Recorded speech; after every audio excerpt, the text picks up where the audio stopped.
ഒരു കുക്കിംഗ് മത്സരം നടക്കാണ്. ഇവര് 3 പേരും 3 വിധത്തില് മുട്ട കുക്ക് ചെയ്യാണ്. എന്നിട്ട് അത് നന്നായിട്ട് ഡെക്കറേറ്റ് ചെയ്തിട്ട് ഈ മുത്തശ്ശീന്റെ മുമ്പിൽ കൊണ്ട് വെക്കുന്നു. ഈ മുത്തശ്ശീന്റെ വീട്ടില് സർവന്റായിട്ട് ജോലി കിട്ടാൻ വേണ്ടിയിട്ടാണ് ഇവര് 3 പേരും മത്സരിക്കുന്നത്. അങ്ങനെ മുത്തശ്ശി ആദ്യം ഒരു പെണ്ണിന്റെ മുട്ട ടേസ്റ്റ് ചെയ്ത് നോക്കുന്നു. അതിന് ഭയങ്കര ഉപ്പായിരുന്നു. അവൾ അപ്പം തന്നെ റിജക്റ്റ് ചെയ്യാണ്.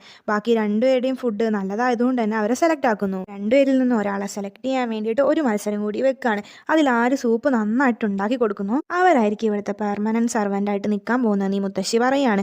ആദ്യം ഒരു പെണ്ണ് സൂപ്പ് ഉണ്ടാക്കി മുത്തശ്ശിക്ക് കൊണ്ട് കൊടുക്കുന്നു. അത് ആ മുത്തശ്ശിക്ക് ഭയങ്കരമായിട്ട് ഇഷ്ടമാണ്. അടുത്തത് നമ്മുടെ ഹീറോയിൻ സൂപ്പൊക്കെ ഉണ്ടാക്കിയിട്ട് ഒരു ബൗളിലേക്ക് മാറ്റിയിട്ട് അവൾ പെപ്പർ എടുക്കാൻ വേണ്ടി പോയപ്പോൾ ഈ കുശുമ്പി പെണ്ണ് ആ സൂപ്പിൽ മുത്തശ്ശിക്ക് അലർജിയുള്ള സാധനം ഇടാണ്. ഹീറോയിൻ ആ സൂപ്പ് മുത്തശ്ശിക്ക് കൊടുക്കുകയാണ്. അത് കുടിച്ച പാടെ തന്നെ മുത്തശ്ശിക്ക് വയ്യാണ്ടാവുന്നു. ഹീറോയിൻ ആ വീട്ടിൽ നിന്ന് പുറത്താക്കുകയും ചെയ്യാണ്. അങ്ങനെ കുറച്ച് ദിവസം കഴിഞ്ഞിട്ട് മുത്തശ്ശി ഓക്കെ ആയോ എന്ന് അറിയാൻ വേണ്ടിയിട്ട് ഹീറോയിൻ ആ വീട്ടിലേക്ക് വരുമ്പോൾ പെണ്ണ് വന്നിട്ട് ഹീറോയിനോട് ചൂടാവുകയാണ്. ഹീറോയിനും അവളോട് ഞാൻ കാരണല്ലേ മുത്തശ്ശി ഹോസ്പിറ്റലായത്, മുത്തശ്ശീനെ ഒന്ന് കണ്ടോട്ടെ എന്ന് ചോദിക്കുമ്പോൾ ആ ദുഷ്ടത്തി പെണ്ണു നിനക്ക് ജോലി കിട്ടാതിരിക്കാനേ ഞാനാണ് മുത്തശ്ശീന്റെ പാത്രത്തിൽ മുത്തശ്ശിക്ക് അലർജിയുള്ള സാധനം ഇട്ടതെന്ന് പറയാണ്. ഇതെല്ലാം മുത്തശ്ശി കേട്ടുകൊണ്ട് വരുന്നു. ആ പെണ്ണിനെ അപ്പം തന്നെ ജോലിയിൽ നിന്ന് പുറത്താക്കാണ്. ഹീറോയിൻ അവളെ ജോലിയും കൊടുക്കും.